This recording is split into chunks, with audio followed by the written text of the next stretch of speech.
Maybe not today, maybe not tomorrow, maybe not the next month, but one thing is true. I will be a champion one day, I promise. Nibyo koko wabyumvishije neza, iryo jwi ni irya Nelson Mandela. Nelson Mandela ni ikimenya bose ku mugabane wa Afurika ndetse no ku isi yose muri rusange. Yagiye aharanira uburenganzira bwa muntu hano muri Afurika, by'umwihariko mu gihugu kiwe cya South Africa yavukiyemo. Si ibyo gusa kandi yagiye aharanira nyirizina uburenganzira bwa muntu ku isi hose, abinyujije mu bikorwa bye byinshi bigiye bitandukanye. Niyo mpamvu uyu munsi rero tugiye kubagezaho amakuru y'ingenzi yaranze amateka ya Nelson Mandela, umwe mu gihangange kuri no mugabane wa Afurika wabuze amagambo akomeza abantu, akabongerera imbaraga ndetse n'icyizere ndetse n'imbamutima zabo. Uyu munsi niyo mpamvu tugiye kugaruka kuri no mugabo w'igitangaza wabaye ikimenya bose ku mbuga nkoranyambaga. Rimwe na rimwe abeshi amagambo ye bayafata nk'aho inkomezi, ariko nanone bakayifata nk'aho ari nayo magambo meza cyane yabayeho muri ino si ya rurema, kubera yuko yabaga yuzuye ubwenge bwinshi cyane. Wakibaza ngo uno mugabo urugendo rwe rwaramuhiriye cyangwa se byamugendekeye bite?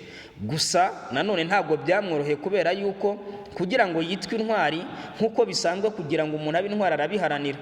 Uyu we rero yabaye intwari, ariko yaciye mu itanura ryaka umuriro umwe cyane cyane bamwe batinya, ariko ntiyawoteye kure, yarawegereye arawenyengeza maze arawota, birangira abaye intwari nyantwari.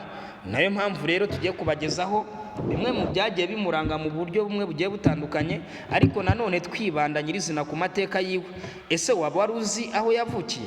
Waba wari uzi ko Nelson Mandela yigeze afungwa imyaka 27 yose ari muri gereza? Byagenze bite?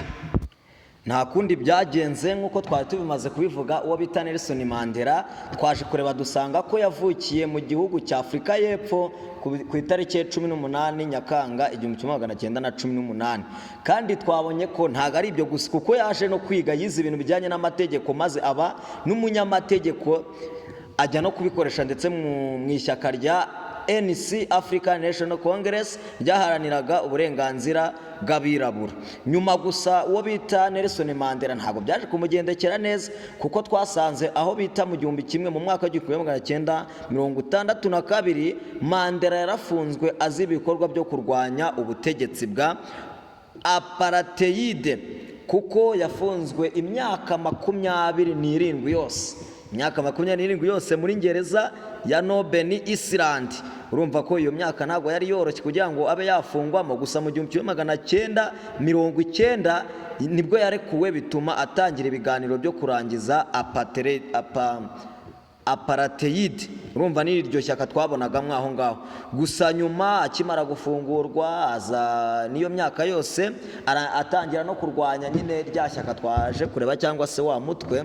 Birangira Nelson Mandela ndetse abaye na perezida wa mbere w'umwirabura wa Afurika y'Epfo. Urumva ko niwe wabaye nyine wa mbere w'umwirabura aza kuza kuyobora Afurika y'Epfo, ari na perezida wayo, akomeza gutanga isomo. Kandi ibyo ngibyo ntabwo byarangiye, kuko yakomeje no kugenda amaze kuyobora gutyo. Nelson Mandela ku itariki 5 Ukuboza 2013 nibwo yaje kwitaba Imana, amaze kuba perezida wa Afurika y'Epfo ari n'umwirabura, ariko birangira muri 2013 aribwo yitabye Imana. Gusa na n'iyi saha nubwo yapfuye muri icyo gihe, cyangwa se yitabye Imana muri icyo gihe, muri iyo myaka yose ishize, na n'ubu abantu baracyamwibuka cyane cyane. Ibyazwiho nk'ibimenyetso, kimwe mu bya mbere azwiho nuko azwiho cyane cyane amahoro, imbabazi ndetse n'ubutabera. Kandi amateka ye akomeza gutanga isomo ryo guharanira uburenganzira bwa muntu. Nelson Mandela nk'uko mubyumvishe n'intwari ya Afurika, isi zamwibukira kuri byinshi: amahoro, imbabazi,